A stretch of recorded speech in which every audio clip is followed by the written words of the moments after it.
and you just take it on for a bit, because I wonder whether it might just be that I need to reboot something, because it's like super slow right now. You can see it's like I'm kind of in stop motion, aren't I? Yeah, but you look fine. It's not that bad. It's barely noticeable. Can you hear me okay? I mean, is that actually all right? You can. Sounds great. Yeah, sounds great. All right, cool. All right, everybody, welcome to Brainfood Live on Air. We're in a kind of a newish time. So this is 4 p.m. in the UK, 5 p.m. CST for the troopers in Europe that are still kind of paying attention to this rather than the weekend. And we'll bring it to you like we do every Friday. It is episode 131.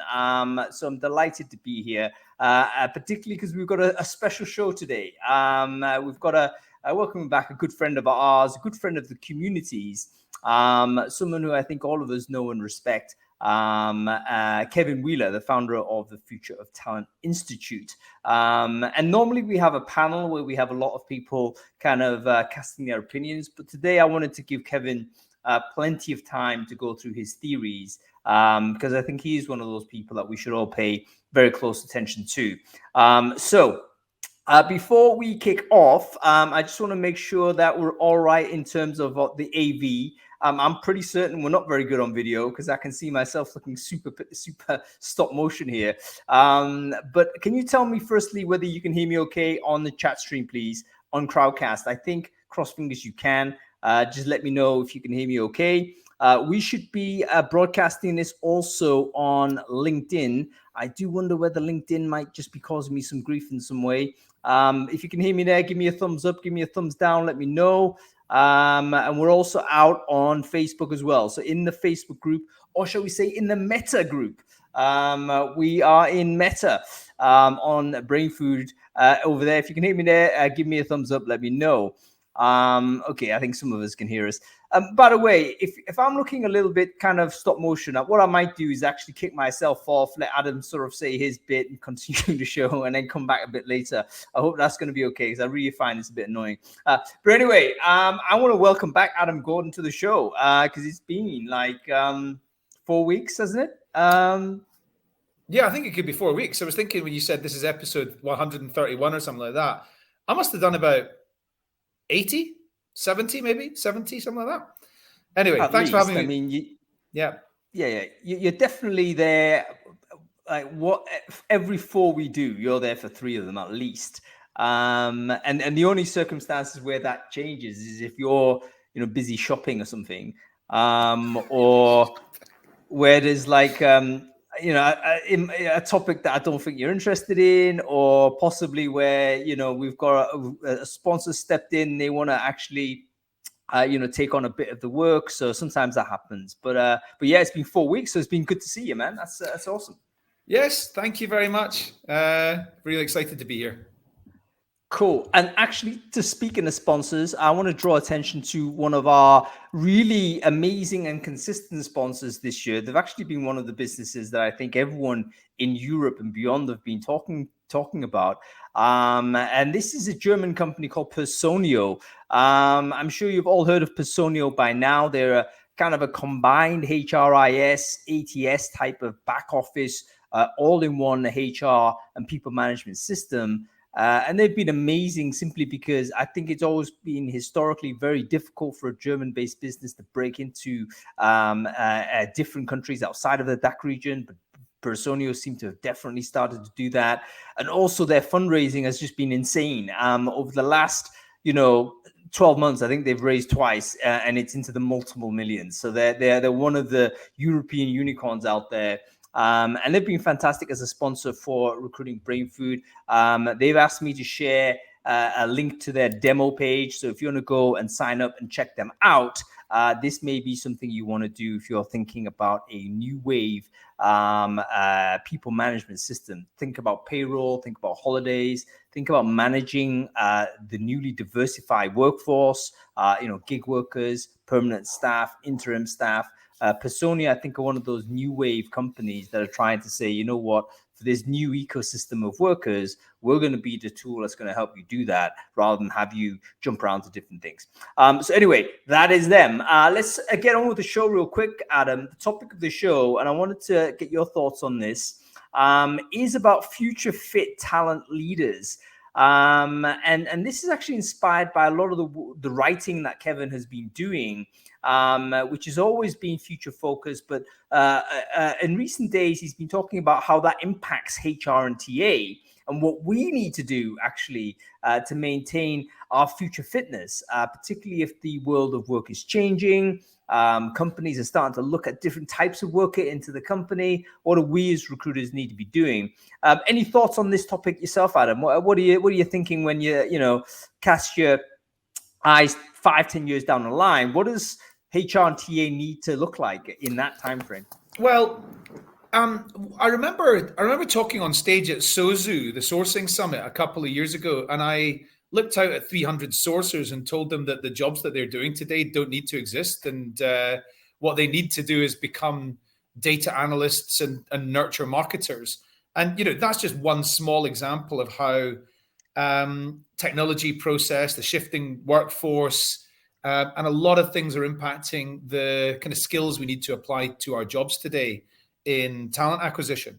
There's a huge amount changing, and we need to consistently look for inspiration from the worlds of marketing and the worlds of technology. And it's a very, very exciting subject. That's, what, I'm surprised you didn't get thrown off the stage there. I mean, SOSU is like 100% sources, man. So if you turn up and start saying that they've got no work anymore, I don't think that's a very good idea, mate. I was in my kilt and I had my ski and do down my sock, so I was armed just in case. Just ready. And for folks who don't know, a ski and do is a dagger. It's a knife, isn't it? That Scottish people are somehow permitted to wear. It's like. Yeah. As long as you got a kilt, you can wear this dagger around. Yeah, ridiculous. Anyway, I'd be interested in your thoughts on here, folks. Like, what are the skills that recruiters are going to lose going forward in the next 5-10 years? Because there's some skills we've already lost. Like, for instance, cold calling used to be like the primary skill all recruiters need to have. 15-20 years ago, if there was one skill you needed to have to be a successful recruiter, it was be able to pick up the phone, dial 9, and actually speak to somebody. That I don't think is anything like a top 10 skill anymore. That's fell out of the top 10.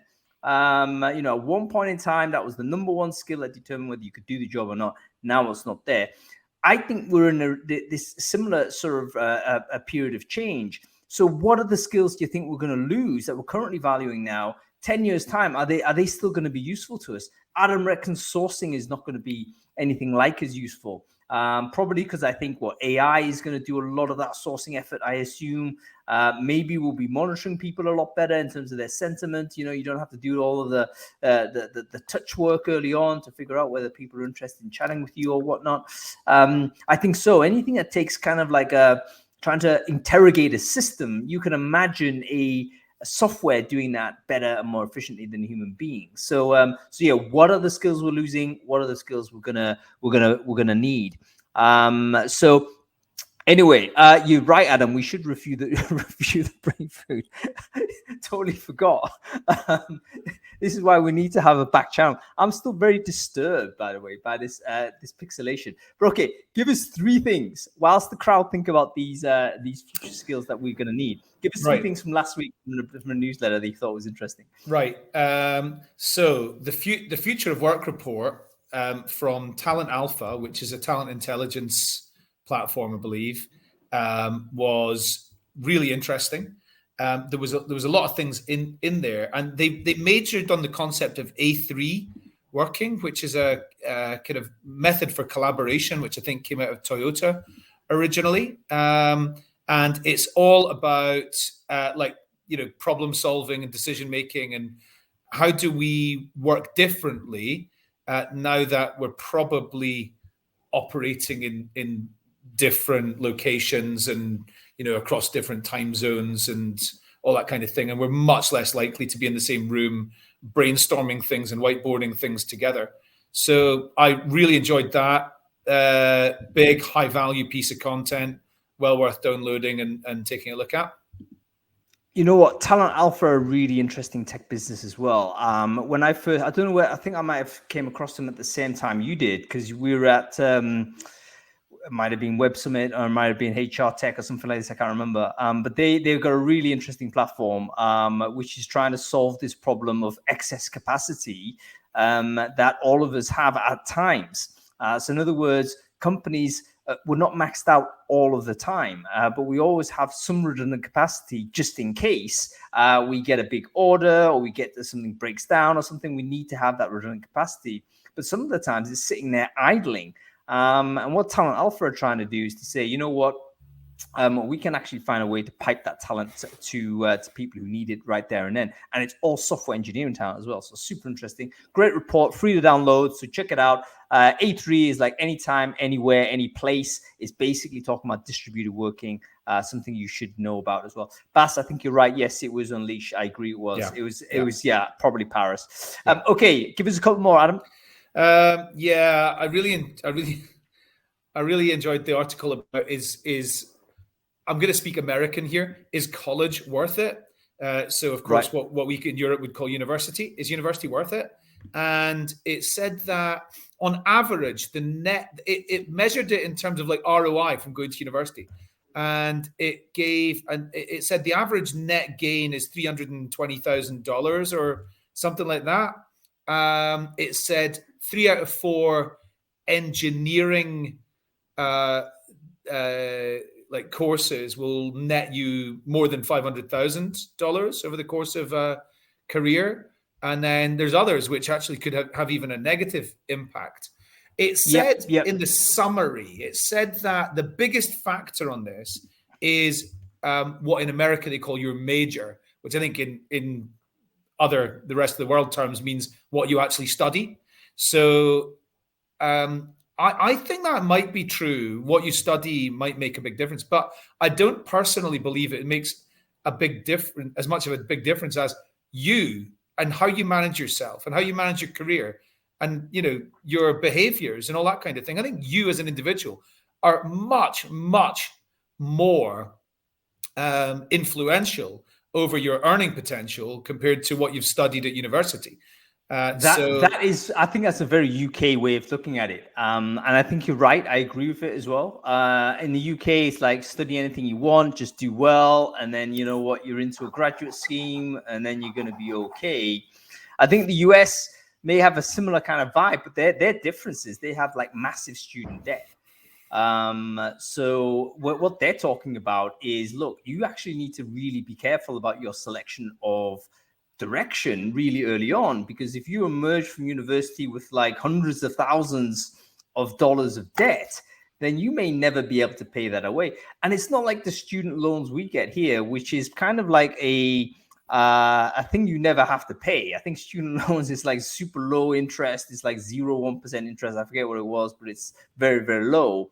And you don't pay it until you hit a certain earnings rate. And when you do pay it, you've got like 80 years to pay it back or whatnot, like super long. I think in the US, the interest rates are actually rather high. So it's like, okay, you may emerge from the college experience 3-4 years or whatever, and have like hundreds of thousands of debt that you're paying 3-4% interest or whatever it is. Any US friends here, by the way, let me know what the interest rate is for student loans in sort of post-college. I'd be very interested to know what that number is. And then suddenly you're getting crushed with pressure. Because how are you meant to pay that off if you've studied fine art or something and you've got a job at a museum, which is all well and good, should be a totally viable career, but it's paying you $30,000 a year. You know, you're never going to do it.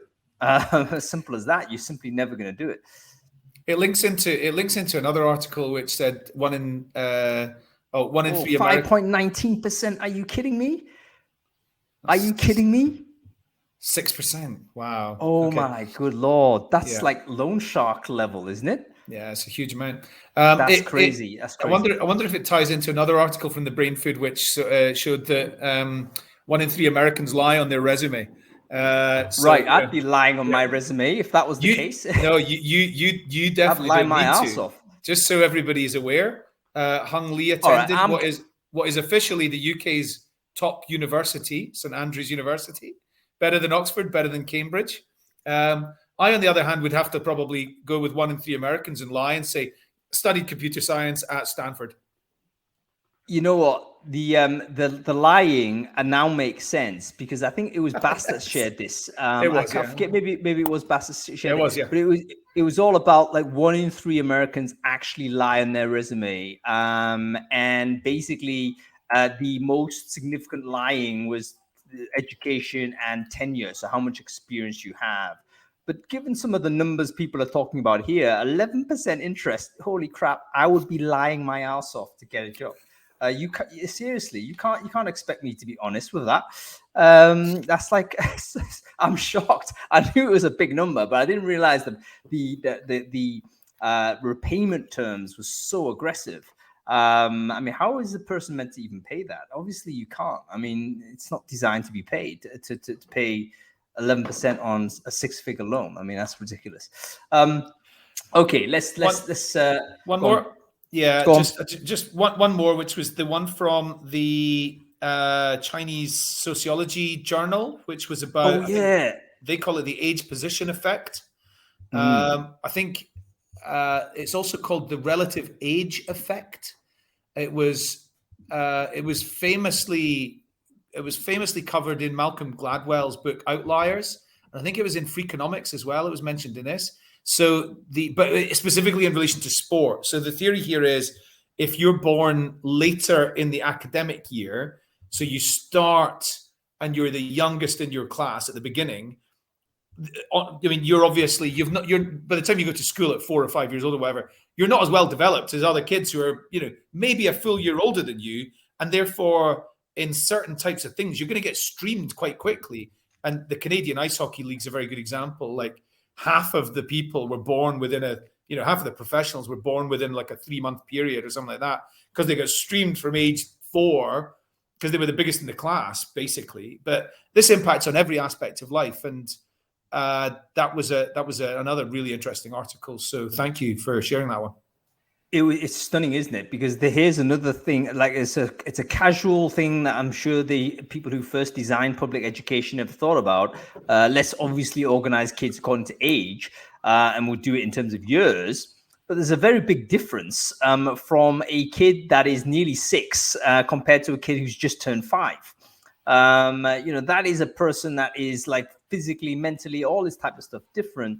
And if you're always going to be the youngest kid in class, basically means you're always going to be the smallest, always going to be less physically mature, less mentally mature in a general case. And that's got to have implications in terms of your self-perception, your self-confidence, how you negotiate with other people, all of these characteristics that we now understand is important for career progression. You might have learned all of the wrong things at school because you're trying to just basically survive it. If you're in a class or any kind of school, we know there's hierarchies going on. We know that kids are like any kind of animal. They're gonna have a status situation going on and what have you. You're the youngest kid every time. That may be very, very tough. So again, it blew my mind, that, and I thought, you know what, we need to completely rethink a lot of things we're doing, because it could be a lot of the people that we are saying, oh, a mediocre achiever or mediocre performer could just be the youngest kid in class. Do you know what I mean? Could be it. It could be. Maureen's just told us that her son's a late birthday, but he's 6'9". Well, that's a very tall child, Maury. That's an outlier. Yeah, what is in the water up there? But yeah, I think we can agree that's the outlier. Same height as Tyson Fury. Well, that's a very large human being. I think most human, that's like in the top 0.1%, isn't it? Oh, yeah. Definitely pro athlete level. So yeah, that's great. Okay, we got to get on with it. Let's bring Kevin on. He is hopefully got his coffee ready, and he's ready to join us. I think Kevin's been on the show before. I can't remember when it was, but it certainly wasn't recently. So I'm really pleased to bring him on to the show. And hopefully we're going to have better AV than I am here, and we're going to be okay. Yeah, interesting about like when kids should be going to university and stuff. Definitely, I by the way, Colleen, I absolutely knew kids that went in too early, that weren't ready for it, and actually university, I would say, really ruined them. They weren't able to cope with that dislocation from home social groups and stuff like this. It was very tough. There he is, Kevin Wheeler. Well, hello. Good morning. How are you doing, Kevin? I'm doing well. And by the way, I was the Kevin. second youngest in my class. You were the second youngest in your class? Second youngest. Yeah, second youngest. Hasn't stopped you, Kevin. So there's always hope for everybody. Kevin, I think everyone in the industry knows you. But for the people who may not know you and coming across you for the first time, would you like to quickly introduce yourself, who you are, what it is you do? Sure. I run the Future of Talent Institute, which has been around for about 20 years. And we try to look at the trends that are having an impact on recruiting and learning and development over the next, 5 to 10 years.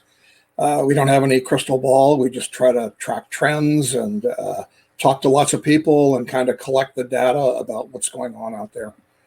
And from that, try to make some predictions about what is potentially going to impact the world of people in TA and learning and development. You know what, Kevin? I think you've been a little bit modest. I know no one likes to be a future teller, but I've got to be honest. If you go back on some of your writing, go to 5-10 years back and stuff like this, you've got it more. You've got a lot of stuff right. Particularly as to the evolution of how companies might work, where we can see maybe they'll start crunching down into core people and then surrounded by an ecosystem of people that might be interacting with them in a not exactly full-time way. I think you were the first person that brought that to my attention. That was several years ago. So, and that we're seeing right now with COVID-19, post-COVID-19, should I say. Kevin, let's dive into the topic. We talked as we began it. There were certain skills that recruiters or TA folks prioritize today. But we think 5-10 years down the line, it's going to drop out of being an important part of the job. And I compared it to cold calling. Back in 20 years or so ago, you could not do the job of recruiting without actually being a skillful cold caller. If you couldn't do that part of it, you would not in the industry. Yet now, I think that's no longer even a top 10 job, the top 10 skill set. It's not something that is even significant. Do you see any skills that currently recruiters value that you foresee, in 5-10 years time, this is also going to be dropping away from the top 10? Well, probably almost all of them. Okay. I really think that we don't fully appreciate the speed that computational analysis, AI, is taking over everything that we do. I don't think we appreciate that. It's exponential, and we're not very good as human beings at understanding exponential change. But what looks like nothing today, tomorrow looks like, wow, what happened? And that's really what I think is happening in recruiting. We've looked at, we're piddling around with, automated assessments and video interviewing and, automated sourcing and chatbots. And, we kind of all look at this as just sort of little, they're nice things to have. And, some people are going to do it. I don't think we appreciate that they're going to take over our world. And, more and more organizations and companies are starting to put this stuff together, integrate these various tools into single tools. And it's just going to suddenly appear in the horizon and blow us out of the water, basically. So, if you're really focusing on improving your interviewing skills or your sourcing skills or your Boolean algebra, writing Boolean equations or whatever, I think you're just, you're wasting your time, because those are not going to be future skills that are of great value. They may be valued today. You may be able to parlay them into a salary today, but that's not going to get you very far 5 years from now or 10 years from now. Yeah. Kevin, okay. So go ahead, Adam. Kevin, I wonder if you talked about some point solutions, for example, that we are piddling about with. I think was the term that you used, like sourcing tools and chatbots and things like that. But I wonder if behind the scenes you detect that these organizations are entering the market with these sort of single-use solutions, but actually behind the scenes, they are collecting vast amounts of data, and they do actually appreciate the pace at which things will be changing, and they are preparing for that, or not? I think the technology companies do, for sure. I think the people in those do. I don't think most recruiters do. I don't think most recruiters have a clue. I would say that 80% of recruiters are not technically very literate. I wouldn't expect them necessarily to be technical gurus. That's not their job. So, I mean, it doesn't surprise me, but I don't think that most recruiters are really fully aware of what's potentially coming. I think it's kind of like, you don't see the tsunami because right now the shore looks okay and the water looks nice, and I'm still dabbling around swimming. And tomorrow you're going to be swept into the forest. So I think it's just one of those things that technology companies, I think, are aware of it. I think a lot of developers are aware of this. AI people are clearly aware of this. But I think HR. I just read an article last week, and I tried to find it before the show, and I couldn't locate it. But just saying, how are HR and recruiters perceived by senior leadership? And it was really, really bad. I mean, they are not perceived as really adding any value, hardly at all, to the organization. And when you see this, you combine that with the decreasing cost of computational power and what you can get for your money. Eventually, it's inevitable that these guys are going to make decisions around technology that ultimately have a big impact on HR and recruiting. How does that manifest, Kevin? I mean, let's assume what you say is correct, and we'll go back to examine some of the critiques of that argument, because there are critiques of that position. But let's assume your position is correct. How does it actually manifest? Let's say there is a company that has implemented a technology solution that is going to make recruiters, in many respects, obsolete in terms of their contribution to the business. What does that mean exactly? Are you saying that a software is going to do the hiring, or are you going to say we're going to stop hiring because the software is going to be able to do what the person will, do the activity the person we previously would hire to do? How does it actually transpire within the context of a company? What I'm really been looking at a lot recently is the what's going on in the RPO world. And I use that as sort of a bellwether. In the RPO world, the good RPOs, the 2 or 3 large best ones, have invested tons of research dollars into automation and are really, really focusing on building up their automated recruiting capabilities, and then using their remaining staff to do more sales and other sorts of things that technology can't yet do. I think that's a pretty good example of what's going on. I think if you're a smart company, and I know 2 or 3 here in the US that already have gotten rid of all their recruiting except for a couple of people and have outsourced it all to an RPO. And the RPOs are leveraging technology heavily so that they can lower the number of people they need to be involved in the recruiting process. And the ones left inside the organizations are focusing on 2 areas primarily, graduate recruitment and executive sourcing. But everything else has gone out to an RPO for the most part. So I think that may be the model that we end up getting. I don't think most companies are going to invest in this technology. There's no way they're going to do that. Senior leadership is not going to spend the millions of dollars required to really completely automate a recruiting process for most companies. But they can go and hire an RPO that's already done that. And they're leveraging numerous clients to pay for that R&D. And so when you really look at it, I think the future may well be that RPOs become the primary source of people for organizations and not having internal recruiting functions. That's a really interesting take, Kevin. What would you say about there may potentially be a conflict of interest there, though, because there's only so many RPOs that can afford to do this investment.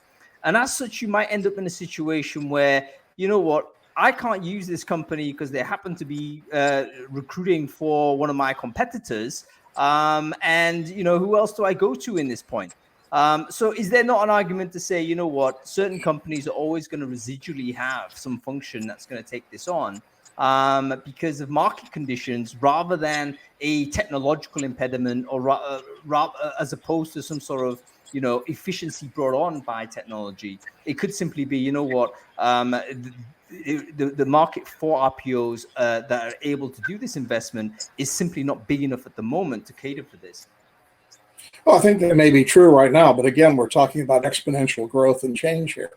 And, you know, first of all, I'll say that I agree. Lots of small companies will always, or for a very long time, have physical human being recruiters, okay? Because that's going to be the most economical solution for them with low volume.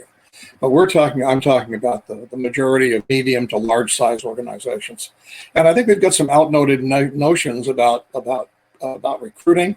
I think we've got this thing that I own people, that, you know, it's going to be, you can't take my people because these are my people. I think this is just really silly sort of arguments. You know, I mean, whoever's got the best skill is going to get hired. And I don't really care.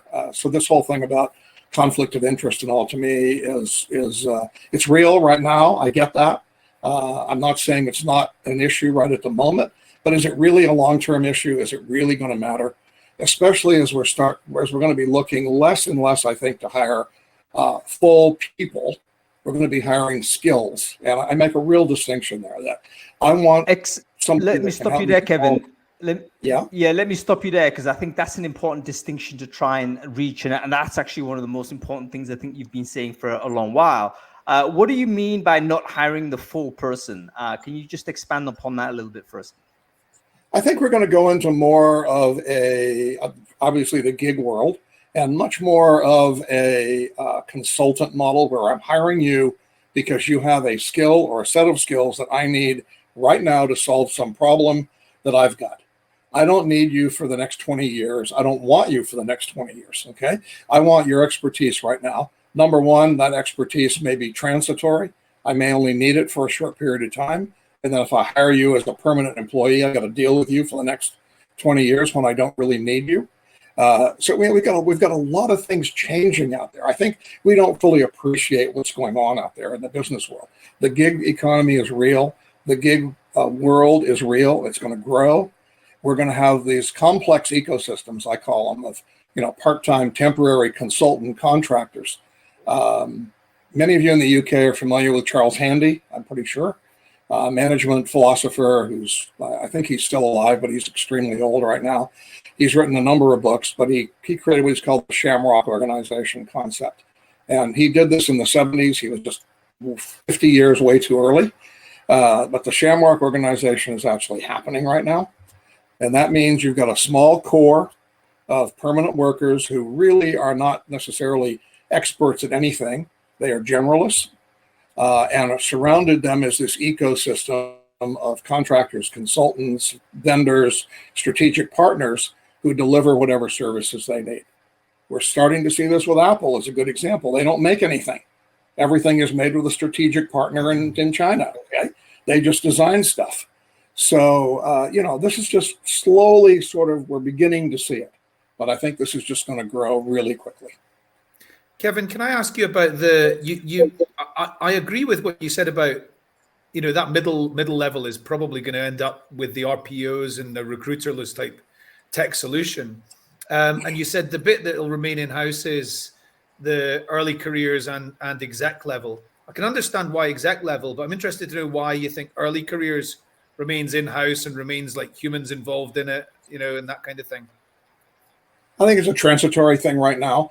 The reason I say that is because that's what's actually happening right now. Yeah. I think people in recruiting want something to do. Yeah. So they figure that focusing on that entry level is a good place to start. You know, I'm not sure that will be an enduring trend. I don't see any reason why RPOs can't do that as well. And the way we do college recruiting is obsolete anyways. So it's another whole topic. Yeah, I think I've got an answer. I mean, I think I know why this is, but be interested to know at the other end, exec recruiting, in-house exec recruiting. What's the future for that? Why is that remain in-house? And yeah, what's the difference? I think it's really just because senior execs want control and they want visibility and they want, you know, almost hands-on access to what's going on there. And they have their trusted headhunters or their internal team that does that. So it's an artifact. Okay, it's not a necessity. I think it's just a psychological thing, really, that's going on. I don't want to trust that to an RPO. It's too critical. It's a red carpet experience that everybody on both sides wants. Yeah. Yeah. It's quite powerful, though. I mean, we can't underestimate that. Sometimes we can look at organizations or companies as like completely rational, optimizing collaborations, but in fact, they're social organizations with all kinds of agendas in there. And there will be kind of reasons why certain decisions are made without it necessarily referring first to what is most efficient or what is most rational, that we made based on, a lot of social considerations. And in fact, one of the phenomena that we see that's really quite interesting is this role that organizations or companies might have in terms of their contribution or lack thereof, or their future increased contribution to the social good. Now, if that's kind of becoming a thing, we talk about stakeholder capitalism now. We talk about, a company that's profit only is no bueno. This is a toxic business because it only cares about the bottom line. What is the impact of, if you like, a social requirement pulsed into the company sector and the employer sector? Would that not kind of, how do you think that impacts the calculus of things, Kevin? Or do you think it's just a temporary kind of scenario, temporary conversation we're having in this media cycle that ultimately is not going to be persistent? You're really talking about economics and philosophy here, and and capitalism. If you really look at capitalism, it's not about social good. It's not about being nice to people. It's about making a lot of money. And I think that's kind of what we forget when we have a capitalist world. You can't have everything in one package.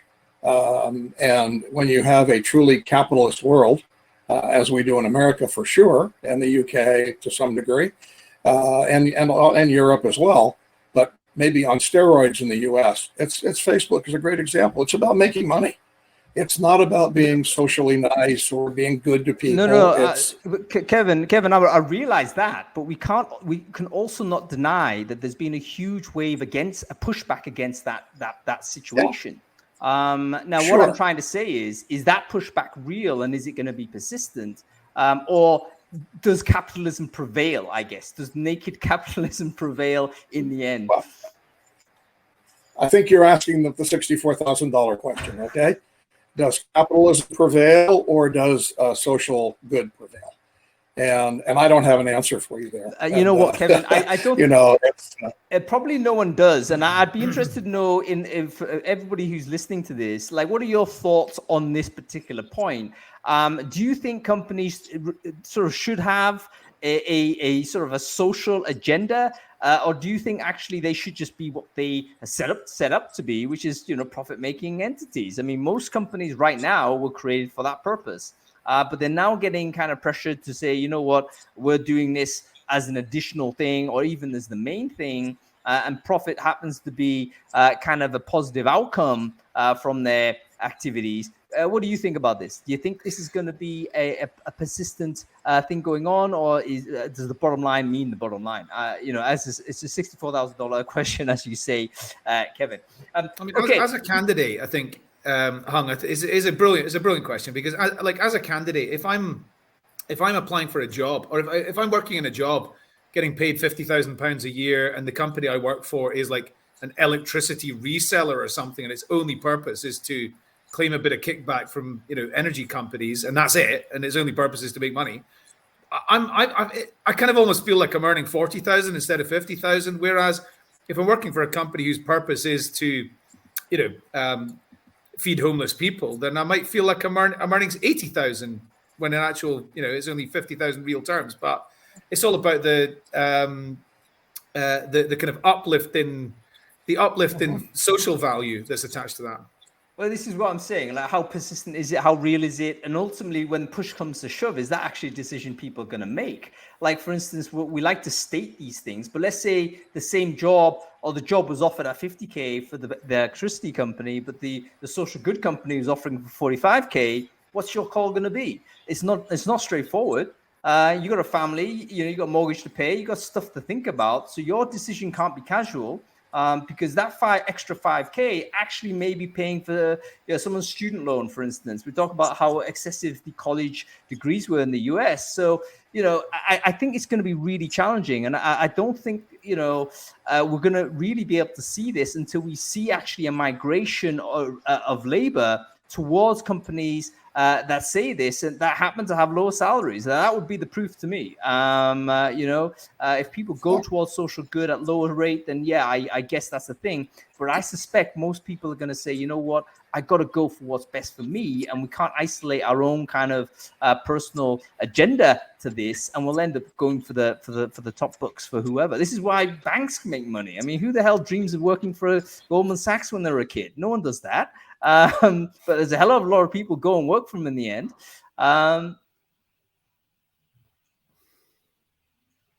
Yeah. Anyway, sorry. There's kind of a slight delay in terms of how I'm going, so I believe there might be some sort of like a break there. No, I think it's fine. Okay. I was just gonna mention. Yeah, quite a lot of people want to work for Goldman Sachs, but it's like because they see other people driving a Rolls Royce who work there. Yeah, after a certain period of time when status becomes the main thing for you. Like when you're a young kid, you're 5, 6, 7 years old, you have dreams of that. It's sort of, if you like, more innocent view of the world. That's not your dream. It's only when you start seeing the haves and haves not divide, that's when you start saying, okay, I'm going to go where the haves are. Okay. But there's another. Let me address. Go ahead, Kevin. There's another question here that, you've got companies, big, very rich companies, and they're doing tons for social good. Theoretically, I mean, they're donating all kinds of money to various ends. They're cleaning up homeless camps and so forth. How much is enough? How much good do you have to do as a company before you're considered to be socially good? If I give, $100 to charity, or I give $100 million to charity, am I better than you because I gave more? So Amazon, Apple, all these companies are doing tons of stuff for good, but I don't know that they're perceived as being good. And how much is enough, and where do you draw the line? I mean, you got millions of questions around this issue, right? Millions of them. Yeah, and yeah, we don't know, but I think it's a debate we'll have maybe at some other point. Let's try and refocus back on the journey of TA and HR. Because we've got a bunch of people obviously watching this and thinking, okay, Kevin said all of these things, that's all well and good, but what do I need to do in order to equip myself for this future world? Do you have any recommendations or advice for someone listening to this who agrees with your perception of how a significant technology will be in terms of impacting the people's job? In which case, what would you recommend they do aside from get another job? Let's say that's a sort of an option they can pursue. But if they stay within the discipline, what do you think are the sorts of skills they need to be picking up?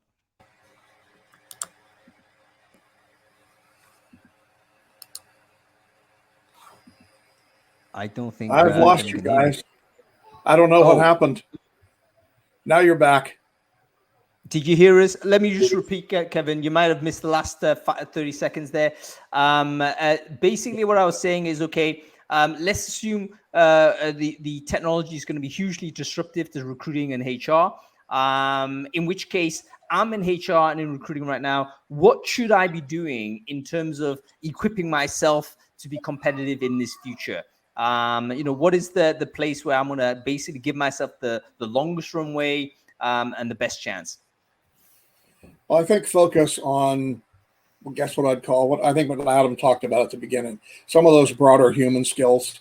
How good are you at negotiation? How good are you at communication?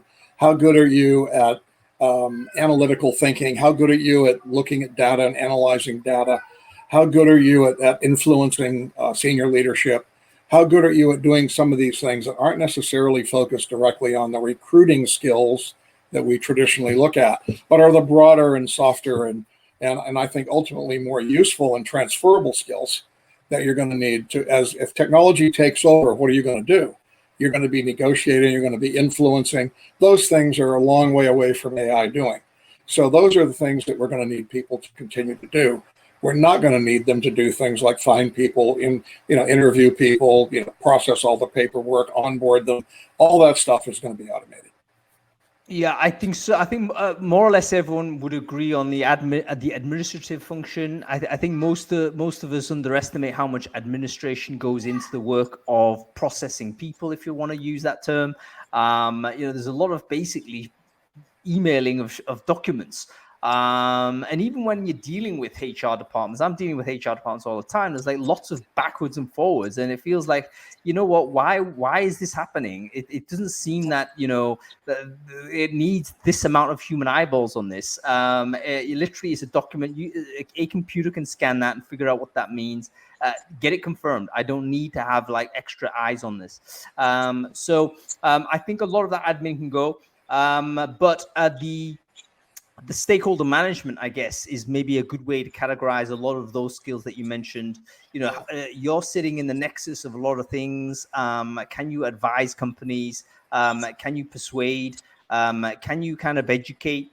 Let's also not forget that, when you're looking at the literacy of the HR and TA department when it comes to advanced technologies, we may not be super advanced, but I think there's many other departments that are also not super advanced. You look at the managerial tier, Adam, I'm sure you agree. The people that we deal with all the time, maybe coming from our generation and above, without being ageist, of course, but, there's going to be people that are very wedded to ways of working that are archaic. And maybe one of the things that recruiters and HR people can do is be the educational function in businesses to try and up-level the businesses in terms of being more technically literate.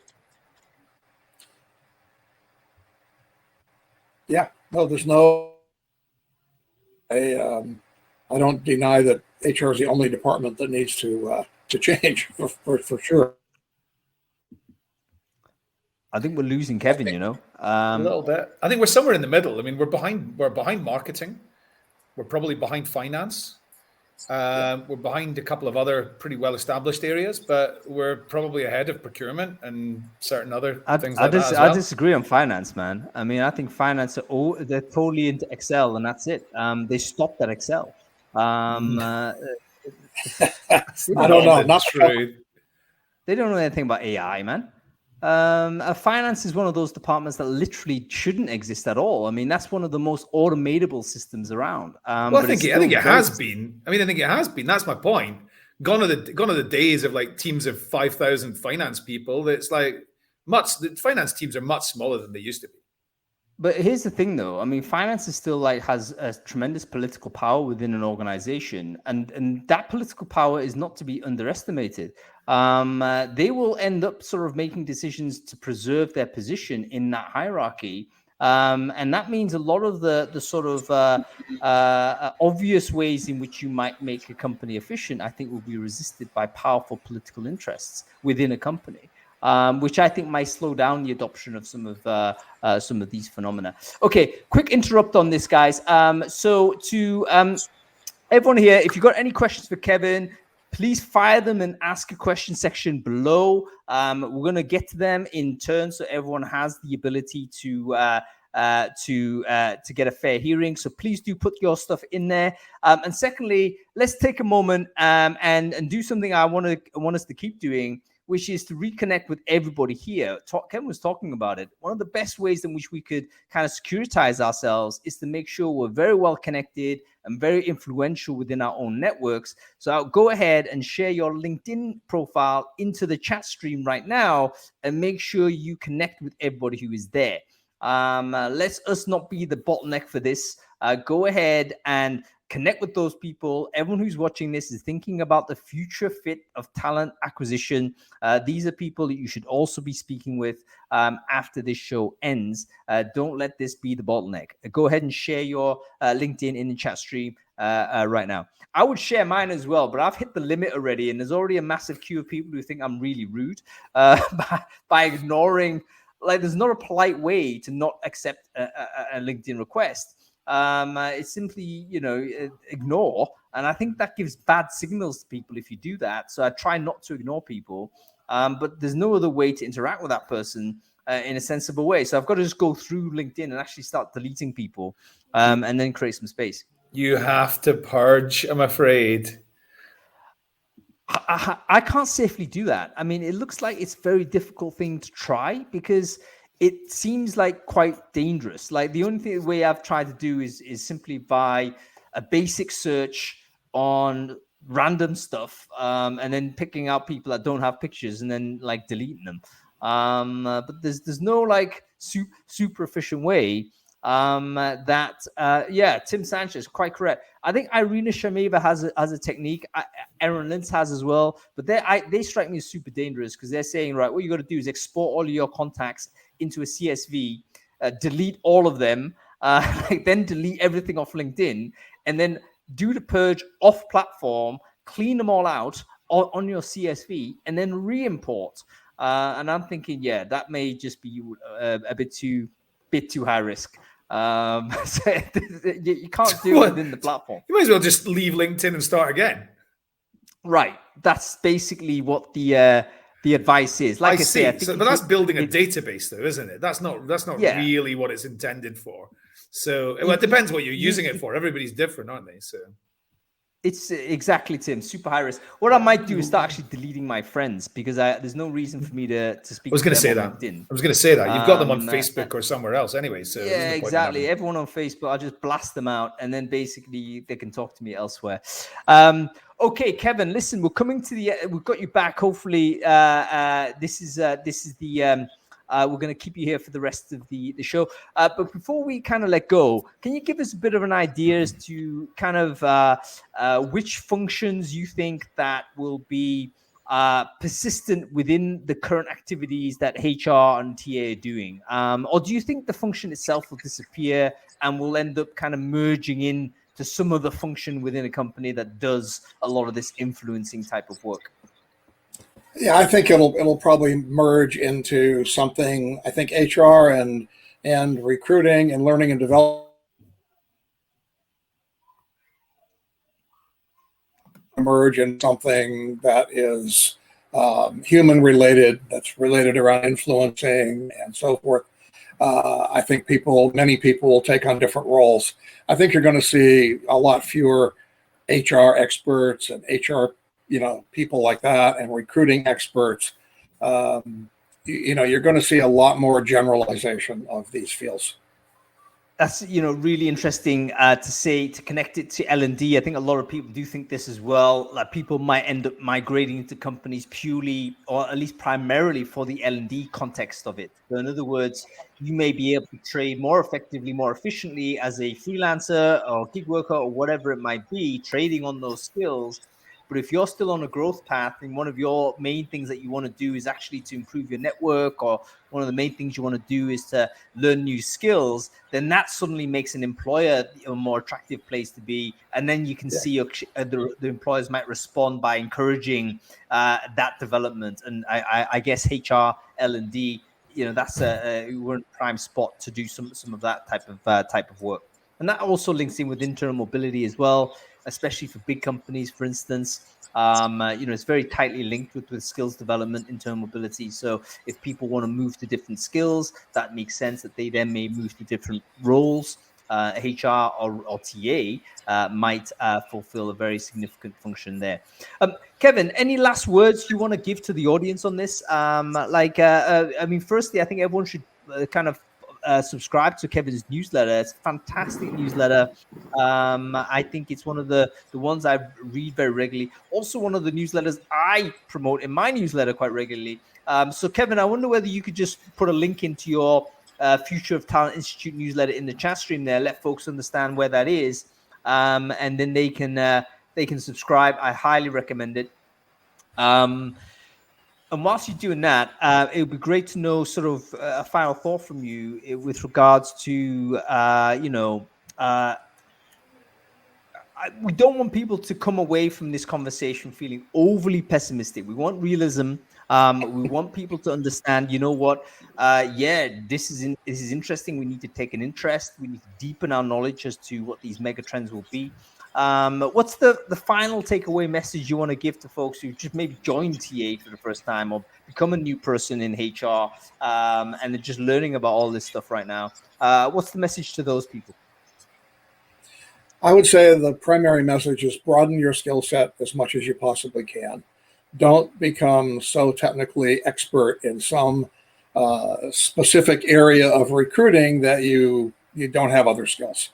Really focus on getting those skills of influence, negotiation, influencing, communication. Those are the key skills. That's what you should focus on. That's what's going to future-proof you as much as you can be future-proofed. Becoming an expert in sourcing or becoming an expert in interviewing, for example, those are transitory skills. They're good for a short period of time, but then they're going to go away. As Adam said at the beginning, sourcing is going to go away. There's no question about that. It's just simply a matter of when.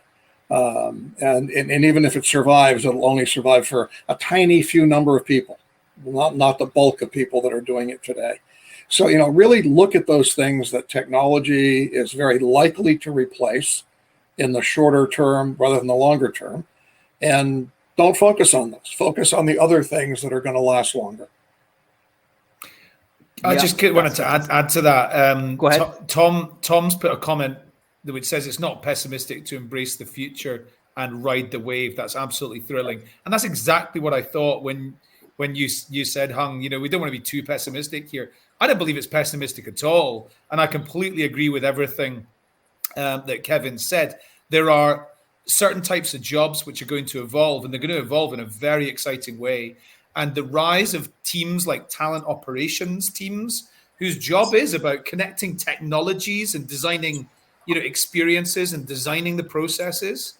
And then certain areas of recruitment marketing, where there's going to be a huge amount of human involvement in designing processes and designing experiences and things like that. There's loads of exciting jobs that are going to, emerge within talent acquisition. So when I say sourcing is going to disappear, what I mean by that is the skills needed to find people. That's not going to be an important thing for the future. But somebody I know has just moved from IBM into another, where she led sourcing into another company where her job is like head of talent innovation, head of TA innovation, or something like that. So, working out what is happening in the future and how are people interacting with companies now and all that kind of thing, and how do we adapt? This is all real strategic stuff. So there's a lot of very exciting jobs which are going to emerge within our discipline. Yeah, and jobs that we can't even imagine today. Jobs that we don't even have any idea what they're going to be. Well, actually, the sharp-eyed viewers, I think Bas is one of these, kind of notices that I try and sneak one of those future jobs, like weird jobs, into every newsletter. And there's one coming up this Sunday, which is fantastic. It's one of those weird jobs that actually I want to do. But it's again, you look at it and you think, how is anyone actually paid to do this? But then you realize, actually, that's like damn important, and it's worth the entire value of the franchise for this thing to keep on going.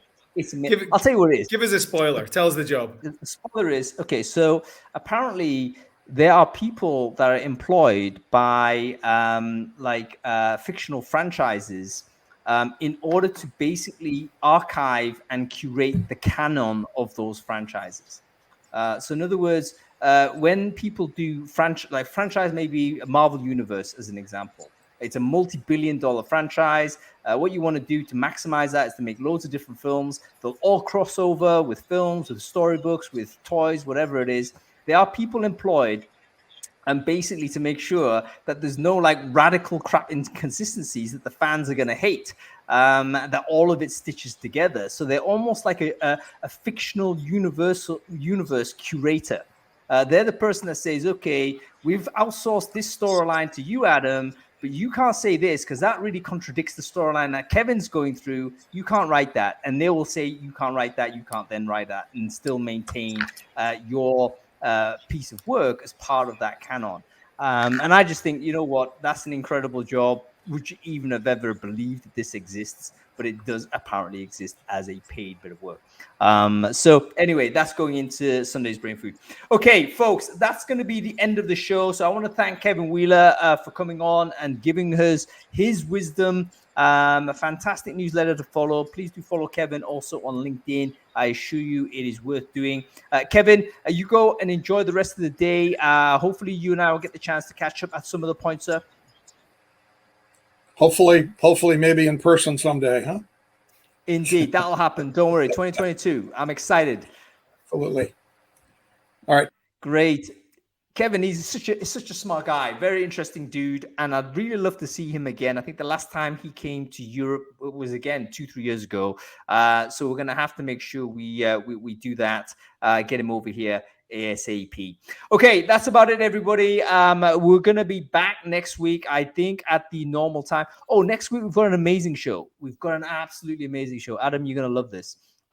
We've got the global talent marketing team from IBM. They're going to join us and talk about employee-generated content.